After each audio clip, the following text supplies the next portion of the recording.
Il y a des histoires qui naissent d'un simple geste et changent le monde entier. Tout commence en Suisse, au milieu du 19e siècle, dans un petit village tranquille. Un jeune pharmacien nommé Henri Nestlé observe la misère des nourrissons mal nourris. Chaque jour, il voit des mères désespérées, incapables de nourrir leurs enfants correctement. À cette époque, la mortalité infantile est élevée. Et la science cherche encore des réponses. Henri, curieux et compatissant, refuse de rester spectateur face à tant de souffrances.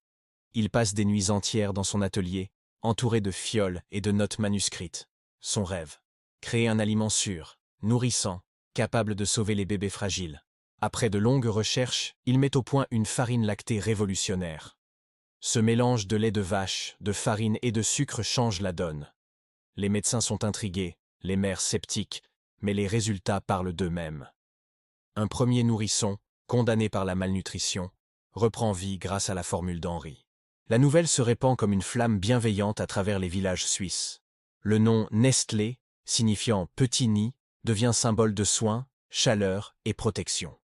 Henri adopte un logo représentant un nid et des oisillons nourris avec tendresse. Ce symbole incarne l'essence de la marque: nourrir, protéger, faire grandir avec amour. Rapidement, la demande dépasse les frontières de la Suisse et atteint toute l'Europe. Des familles écrivent des lettres de gratitude à Henri, remerciant pour des vies sauvées. Mais Henri n'est pas un homme d'affaires ordinaire, il est un visionnaire discret. En 1875, il vend son entreprise à des associés partageant sa vision humaniste. Ceux-ci continuent de développer la marque, tout en honorant l'esprit de son fondateur. Nestlé devient synonyme de confiance, d'innovation et d'attention à la santé familiale. Puis vient le XXe siècle, une époque de guerre, de progrès et de bouleversement. Nestlé s'adapte, crée des produits essentiels pour les soldats et les civils. Les chocolats, les laits en poudre, les soupes instantanées deviennent des compagnons de survie. Dans un monde incertain, Nestlé apporte un sentiment de réconfort familier. Chaque boîte, chaque tablette, transporte un peu d'humanité dans le tumulte. Après la guerre, le monde renaît, avide de modernité et de saveurs nouvelles. Nestlé saisit ce moment pour innover à nouveau, diversifier et explorer d'autres continents. Des marques iconiques naissent: Nescafé, Nesquik, KitKat, Maggi et tant d'autres. Chaque produit raconte une part de la promesse initiale: nourrir le corps et l'esprit. Dans les années 50, Nescafé devient le symbole d'une modernité instantanée. Une simple cuillère de poudre et l'arôme du café emplit la pièce chaleureusement.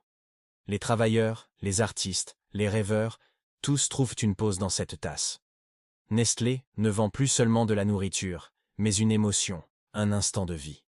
Les publicités parlent de famille, d'enfance, de douceur et de partage sincère. Le monde s'urbanise, mais le nid, lui, reste dans le cœur des gens. Dans les années 70, Nestlé s'étend vers les pays en développement. Les défis sont nombreux: différences culturelles, logistiques et critiques économiques. Pourtant, la marque persiste, convaincue que la nutrition doit être universelle. Elle investit dans la recherche, crée des programmes pour la santé infantile et maternelle. L'entreprise devient un géant mondial, présent dans presque chaque foyer de la planète. Mais plus elle grandit, plus elle doit affronter les questions éthiques et environnementales.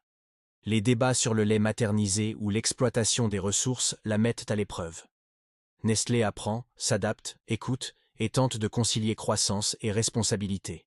Dans les années 2000, elle réinvente sa mission: créer de la valeur partagée. La nutrition devient un engagement, la durabilité une priorité, la transparence une nécessité. De simples produits alimentaires, Nestlé passe à la science de la nutrition avancée. Des chercheurs étudient la santé, la longévité et l'équilibre alimentaire dans le monde entier. Nestlé investit dans l'eau, les produits végétaux et les alternatives plus saines. L'objectif n'est plus seulement de nourrir, mais de mieux nourrir, avec conscience. Aujourd'hui, le logo du nid reste le même, mais son sens s'est élargi. Il représente la planète elle-même, fragile, que Nestlé s'engage à protéger. Des programmes d'aide aux agriculteurs locaux naissent dans des villages reculés. Des millions d'enfants bénéficient de repas scolaires soutenus par la Fondation Nestlé. L'entreprise s'allie avec des ONG, des chercheurs, des gouvernements pour un monde plus équilibré. Au fil du temps, la marque devient un symbole d'évolution, de contradiction, mais surtout d'apprentissage. Elle montre qu'une multinationale peut aussi porter une part